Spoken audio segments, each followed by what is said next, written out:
और कौन सी जॉब्स हैं जो यूके के अंदर इस टाइम हाई डिमांड में है और आप ट्राई कर सकते हो। और hello guys, welcome back to my YouTube channel UPD UK. और उम्मीद करता हूँ आप लोग सब अच्छे होंगे। आज मैं आप लोगों से बात करने वाला हूँ डिफरेंट टाइप के वीज़ा जो अवेलेबल हैं यूके के अंदर, ठीक है, जिनको आप एक्सप्लोर कर सकते हो, जिन पर आप आ सकते हो। ऐसा नहीं है अगर स्किल्ड वर्कर की थ्रेशोल्ड सैलरी बढ़ गई है तो आपको होप भी छोड़ देना है कि अब तो हम यूके जा ही नहीं सकते हैं, या केयर वर्कर का वीज़ा डिपेंडेंट्स नहीं जा सकते हैं। तो और कौन सी वीज़ा कैटेगरीज हैं जिन पे आप जा सकते हो डिपेंडेंट्स के साथ अपने, ठीक है। तो उसी के बारे में हम बात करने वाले हैं इस वीडियो में। आपको वीडियो बिल्कुल एंड तक देखना है। तो बिना टाइम वेस्ट कर वीडियो को स्टार्ट करते हैं।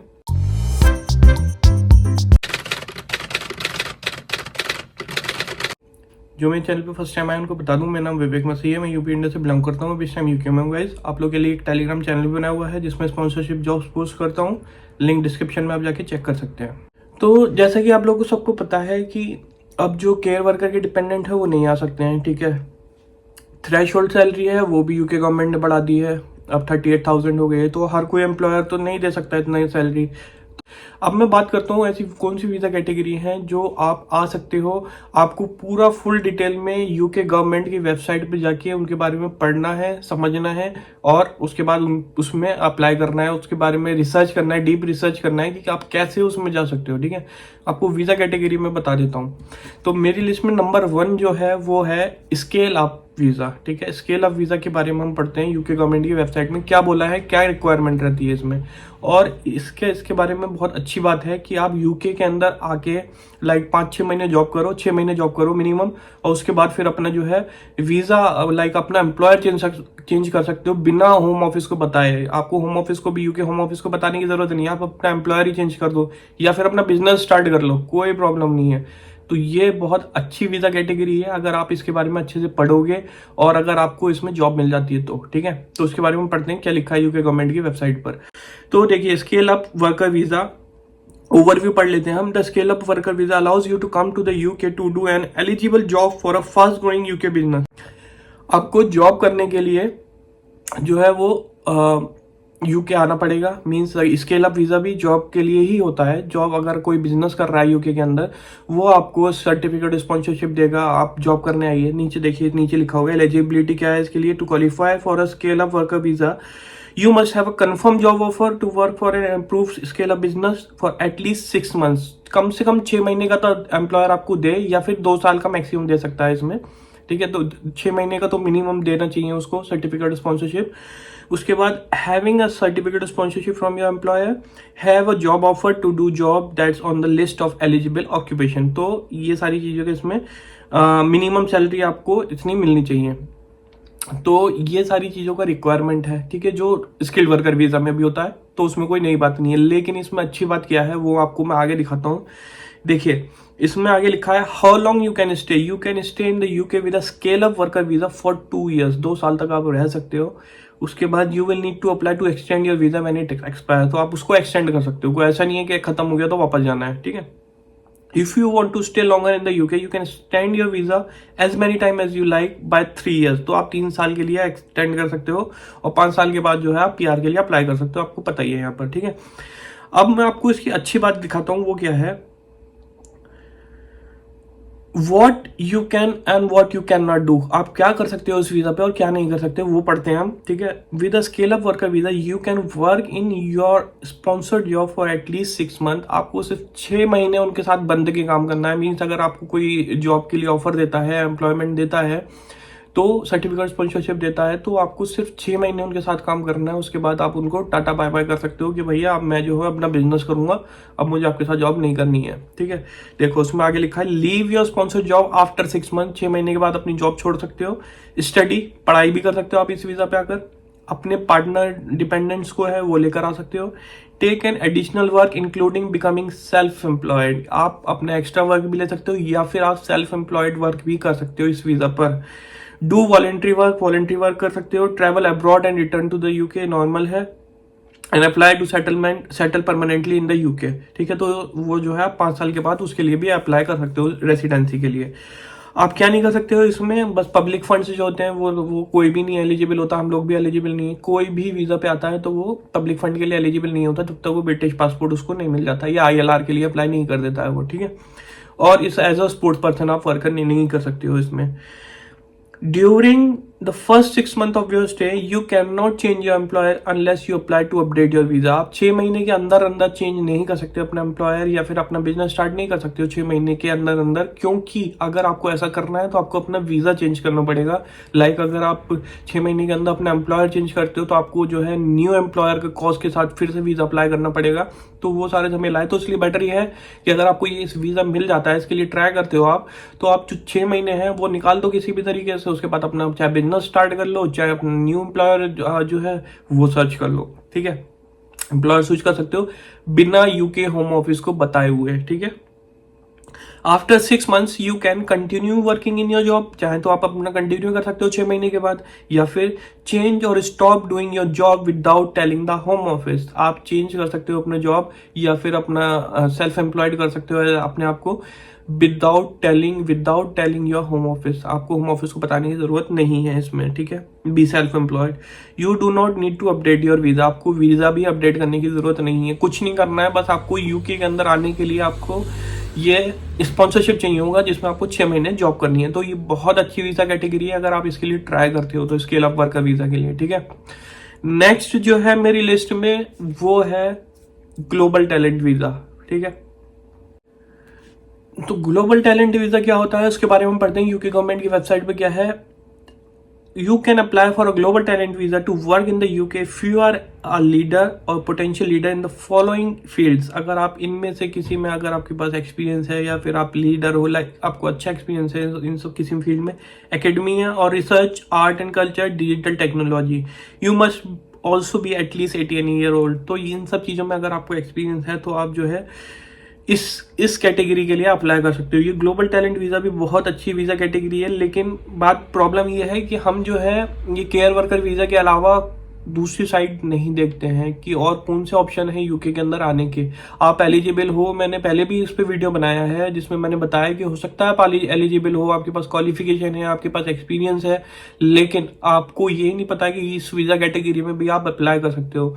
तो एक्सप्लोर करो, उसमें डीप में जाके पढ़ो। यूके गवर्नमेंट की वेबसाइट पे ही पढ़ना है आपको, और कहीं नहीं पढ़ना है, किसी की वीडियो नहीं देखनी है आपको, यूके गवर्नमेंट की वेबसाइट पे पढ़ना है और उसमें देखना है कि आपकी एलिजिबिलिटी जो है वो इसकी एलिजिबिलिटी क्राइटेरिया से मैच हो रही है या नहीं हो रही है। अगर हो रही है तो डेफिनेटली आप इसको ट्राई करो, ठीक है। ऐसा नहीं है कि आप में टैलेंट नहीं है बस, लेकिन हम केयर वर्कर वीज़ा के अलावा कुछ सोचते नहीं है, क्योंकि वो एजेंट के थ्रू मिल जाता है, इजीली मिल जाता है, अब वो भी मुश्किल हो गया है। तो हमको खुद अपने आप को, अगर आप यूके जाना है तो अपने आप को थोड़ा सा स्ट्रॉन्ग करना पड़ेगा और दूसरी वीज़ा कैटेगरी के बारे में अच्छे से रिसर्च करना पड़ेगा, है ना।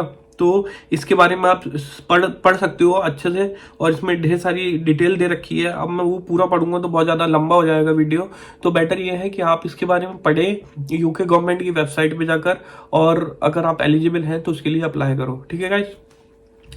नेक्स्ट है मेरी लिस्ट में वो है इनोवेटर फाउंडर वीज़ा, ठीक है। इनोवेटर फाउंडर वीज़ा के बारे में मेरे पास कमेंट भी आया है, मैसेज भी आया है कि भाई इसके बारे में थोड़ा सा बताना, तो मैं बताता हूँ आपको इनोवेटर फाउंडर वीज़ा क्या है। इनोवेटर फाउंडर वीज़ा मैं आपको थोड़ा सा समझा देता हूँ। अगर आपके पास ऐसा कोई इनोवेटिव आइडिया है, लाइक आपके पास कुछ डिफरेंट आइडिया है कि यूके के अंदर आप जो है इसको एस्टेब्लिश कर सकते हो बिजनेस को, और वो जो है यूके गवर्नमेंट को, यूके की इकोनॉमी को हेल्प करेगा, तो वो है इनोवेटर फाउंडर वीज़ा, ठीक है। अब यूके गवर्नमेंट की वेबसाइट में क्या लिखा है इसके बारे में हम वो पढ़ लेते हैं। You can apply for an innovator founder visa if you want to set up and run an innovative business in the UK. It must be something that's different from anything else on the market. तो आपका थोड़ा different होना चाहिए, जो और लोग कर रहे हैं उससे हटके होना चाहिए, तभी जो है आप इस वीज़ा के लिए अप्लाई कर सकते हो। Your business or business idea has been endorsed by an approved body also known as endorsing body। तो endorsing body से आपको, यहाँ पर एक बॉडी होती है, लाइक एक, आप उसको क्या बोलोगे, लाइक एक ग्रुप है, मतलब एक ऑर्गेनाइजेशन है, वो जो है आपको एंडोर्स, पहले आपको आप अपना आइडिया, बिजनेस का आइडिया उनको एंडोर्सिंग बॉडी को भेजोगे, ठीक है। एंडोर्सिंग बॉडी को जब आप अपना बिजनेस का इनोवेटिव आइडिया भेजोगे, फिर वो देखेंगे कि ये इनोवेटिव है या नहीं है, क्या ये यूके की गवर्नमेंट को या यूके की इकोनॉमी को या यूके की पब्लिक को हेल्प करेगा या नहीं करेगा। तो ये सारी चीज़ों का वो एसेस करते हैं, उसके बाद वो है आपको एंडोर्समेंट लेटर देते हैं। अगर आपको एंडोर्समेंट लेटर मिल जाता है तो ये समझ लो कि आपका हो गया है, वो ही आपको लेना जो है वो मिलता है। एंडोर्सिंग बॉडी कहाँ से मिलती है, एंडोर्सिंग बॉडी के लिए अप्लाई कहाँ से करना पड़ता है, तो इसके लिए मैंने ऑलरेडी वीडियो बनाया हुआ है, आप जाके चेक कर सकते हैं उसके बारे में कि इनोवेटर फाउंडर वीजा की एंडोर्सिंग बॉडी कहाँ से मिलेंगी। उनका लिंक मैंने दिया हुआ है, जो यूके गवर्नमेंट से रजिस्टर्ड इनोवेटर एंडोर्सिंग बॉडीज हैं उनका मैंने लिंक डाला हुआ है डिस्क्रिप्शन में उस वीडियो के, तो आप जाके चेक कर सकते हैं उसको भी, ठीक है। तो इसमें मैंने एलिजिबिलिटी बता देता हूँ। इसमें you must be able to show that your business idea is new, you can not join a business that is already trading. तो आप जो ऑलरेडी यहाँ पर चल रहा है उसमें ज्वाइन नहीं कर सकते हो, आपका बिजनेस जो है नया होना चाहिए, ठीक है। Innovative, you must have an original business idea which is different from anything else on the market. आपका जो बिजनेस आइडिया है वो डिफरेंट होना चाहिए, सबकी कॉपी नहीं कर सकते हो किसी का भी बिजनेस आइडिया, ठीक है। लाइक जो ऑलरेडी यूके में है, अगर आपकी होम कंट्री में चल रहा है वो आपको लगता है कि इनोवेटिव है, ये यूके में नहीं होगा, तो आप इसको डेफिनेटली ट्राई कर सकते हो एंडोर्सिंग बॉडी के थ्रू, ठीक है। Viable and with potential for growth, scalable, you must give evidence of planning that includes creating jobs and growing into national and international market। तो आपको ये सारी चीजें बतानी पड़ेंगी उनको कि जो है आप इससे जॉब क्रिएट कर सकते हो अगर ये बिजनेस स्टार्ट करोगे, और ये यूके के अंदर ही नहीं इंटरनेशनल लेवल पर भी जो है आपको जो यूके को हेल्प करेगा, यूके की इकोनॉमी को हेल्प करेगा। तो ये सब चीजें आपको जब आप अपनी एंडोर्सिंग बॉडी को भेजोगे सारी डिटेल्स बना के, तो उसमें ये सब आपको मेंशन करना पड़ेगा, ठीक है। तो इसमें knowledge of English, you must be able to speak, read and write, understand English. तो ये तो नॉर्मल है कि आपको इंग्लिश आनी चाहिए। यूके के अंदर आओगे तो कितने साल के लिए आप यूके के अंदर रह सकते हैं, you can stay for 3 years, come to the UK on innovative founder visa, switch to the visa from another visa while in the UK. आप अगर किसी और वीजा कैटेगरी पे हो तो भी आप इनोवेटर फाउंडर वीजा पे जा सकते हो, ठीक है। आप इस वीजा कैटेगरी में क्या कर सकते हो क्या नहीं कर सकते हो उसके बारे में हम बात कर लेते हैं। With an innovator founder visa, you can set up a business or several businesses। आप इसमें बिजनेस सेटअप कर सकते हो या फिर ढेर सारे बिजनेस भी कर सकते हो, एक के अलावा भी कर सकते हो। ऐसा नहीं है कि एक ही करना है, एक के अलावा भी कर सकते हो। Work for your business, this includes being employed as a director और self employed as a member of a business partnership. तो आप अपने बिजनेस के लिए वर्क कर सकते हो, लाइक एज अ डायरेक्टर, और जो भी पोजीशन आपको देनी है वो आप दे सकते हो अपने आप को। Do work outside your business as long as it is skilled work, for example a job in the skilled work occupation. आप बिजनेस के अलावा जॉब भी कर सकते हो इस वीजा पे अगर आप करते हो। तो ऐसा नहीं है कि आपको अगर बिजनेस है तो आप जॉब नहीं कर सकते, लेकिन वो स्किल्ड वर्क होना चाहिए, लाइक आपके पास कोई स्किल होनी चाहिए, और वो जो आप जॉब करोगे जिसमें भी जिस कैटेगरी में काम करोगे वो स्किल्ड वर्कर ऑक्यूपेशन की लिस्ट में आपको वो ऑक्यूपेशन होनी चाहिए, मीन्स वाली जॉब होनी चाहिए स्किल्ड वर्कर ऑक्यूपेशन लिस्ट में, ठीक है। तभी आप इसके साथ साथ जॉब भी कर सकते हो। Bring your partner, children, dependents लेके आ सकते हो। ट्रैवल अब्रॉड एंड रिटर्न, आप जो है अपने किसी भी और कंट्री में जा सकते हो। और इसमें अच्छी बात यह है कि आप जो 3 साल के बाद जो है वो ILR के लिए एलिजिबल हो जाते हो। ILR जिसे बोलते हैं indefinite leave to remain, UK की ब्रिटिश नागरिकता के लिए, सिटीजनशिप के लिए आप एलिजिबल हो जाते हो 3 साल के बाद ही इस वीजा पे, ठीक है। आप क्या नहीं कर सकते हो, as a sport person work नहीं कर सकते हो और पब्लिक फंड्स यूज नहीं कर सकते हो। तो ये 3 जो है वीजा कैटेगरी हैं, इनके बारे में जो है आप रिसर्च करो और इनके बारे में अच्छे से देखो, हो सकता है आप इसमें एलिजिबल हो। देखो, इनोवेटर फाउंडर वीजा जो है या स्केल अप वीजा है, अगर आप यूके के अंदर हो तो आप जो है सॉलिसिटर की हेल्प ले सकते हो। सॉलिसिटर जो होते हैं यहाँ पर यूके के अंदर इमिग्रेशन सॉलिसिटर, उनकी हेल्प ले सकते हो। चार्ज लेते हैं लेकिन वो आपको पूरी फुल प्रोसेस में हेल्प कर सकते हैं, ठीक है। अब आप सोच रहे होगे कि आपको ही बता दो भाई, तो मैं कुछ नहीं सजेस्ट करूंगा, आप लोगों को खुद से अपनी रिसर्च करनी पड़ेगी सॉलिसिटर्स की, ठीक है। और कौन सी जॉब्स हैं जो यूके के अंदर इस टाइम हाई डिमांड में है और आप ट्राई कर सकते हो, और आपको जो थ्रेशोल्ड सैलरी है वो आपको मीट करने की जरूरत नहीं है, आपको उतनी थ्रेशोल्ड सैलरी की जरूरत नहीं पड़ेगी इन वीजा कैटेगरी में। वो है नंबर 1 जो है वो है टीचिंग की जॉब। टीचिंग की जॉब इस टाइम बहुत ज्यादा डिमांड में है, और आप टीचिंग की जॉब के लिए अगर आप ट्राई करते हो यूके के अंदर तो आपको हाई चांसेस हैं कि आपको जॉब मिल जाएगी, क्योंकि यूके के अंदर इस टाइम बहुत ज्यादा डिमांड है टीचर्स की, ठीक है। और उनको एग्जाम्प्ट किया है थ्रेशोल्ड सैलरी से, उनको 38,000 सैलरी की जरूरत नहीं है, वो एग्जाम्प्ट है इस थ्रेशोल्ड सैलरी से, ठीक है। नंबर 2 जो है वो है मेरी लिस्ट में, वो है ये कंस्ट्रक्शन की जॉब जो शॉर्टेज ऑक्यूपेशन लिस्ट में है, तो उसमें भी आपको सैलरी थ्रेशोल्ड मीट करने की जरूरत नहीं है। और कंस्ट्रक्शन की जॉब जो है, अच्छी बात यह है कि एजेंट भी दिलवा रहे हैं, तो अगर आप कंस्ट्रक्शन की जॉब का ट्राई करोगे तो कंस्ट्रक्शन की जॉब मिल सकती है आपको यूके के अंदर, लाइक कारपेंटर, प्लम्बर, या फिर और कोई सी भी, अगर आपको कोई एक्सपीरियंस है कंस्ट्रक्शन की जॉब में, तो वो आपके उसके लिए भी आप ट्राई कर सकते हो। बहुत सारी ऐसी जॉब्स हैं जिसमें आप एनएचएस में भी ट्राई कर सकते हो। एनएचएस की जॉब्स में जो शॉर्टेज ऑक्यूपेशन लिस्ट में है, और उसमें आप डिपेंडेंस लेकर आ सकते हो अपने, ठीक है। ये जो मैंने अभी बताया टीचर्स और ये कंस्ट्रक्शन की, इसमें भी आप अपने डिपेंडेंस लेकर आ सकते हो, ठीक है। तो कोई भी इशू नहीं है, आपको बस एक्सप्लोर करना है। एनएचएस की वेबसाइट पे जाके आप जैसे ऑक्यूपेशनल थेरेपिस्ट हो गए, साइकोलॉजिस्ट हो गए, फार्मासिस्ट हो गए, ठीक है, इन टाइप की जो जॉब्स हैं उसमें आप सर्च करोगे, ठीक है, तो वो आपको जो है स्पॉन्सरशिप मिल जाती है उसमें, तो आप अपने डिपेंडेंट्स को लेकर आ सकते हो। और ये सब जो है सैलरी थ्रेशोल्ड मीट करने की जरूरत नहीं है इसमें। सैलरी थ्रेशोल्ड जो 38,000 हो गई है, ठीक है। तो ये सारी कैटेगरी है, इनके बारे में सर्च करो। आपको होप नहीं छोड़ना है यूके अगर आना है आपको तो, ठीक है। आपको डिफरेंट प्लेटफॉर्म्स में है, अगर मान लो आप ग्लोबल टैलेंट वीजा के लिए अप्लाई कर रहे हो, तो साथ साथ में स्केल अप वीजा के लिए भी अप्लाई कर सकते हो। साथ साथ में आप शॉर्टेज ऑक्यूपेशन लिस्ट में से किसी जॉब के लिए भी अप्लाई कर सकते हो। ऐसा नहीं है कि अगर आपने एक में अप्लाई कर दिया और उसमें नहीं आ रहा तो बैठे हैं वेट कर रहे हैं। ढेर सारी वीजा कैटेगरी में अप्लाई करो, हो सकता है इसमें लक नहीं चले उसमें चल जाए, हो सकता है उसमें नहीं चले दूसरे में चल जाए। तो ऐसा नहीं है कि एक में अप्लाई करके आपको बैठना है, ठीक है।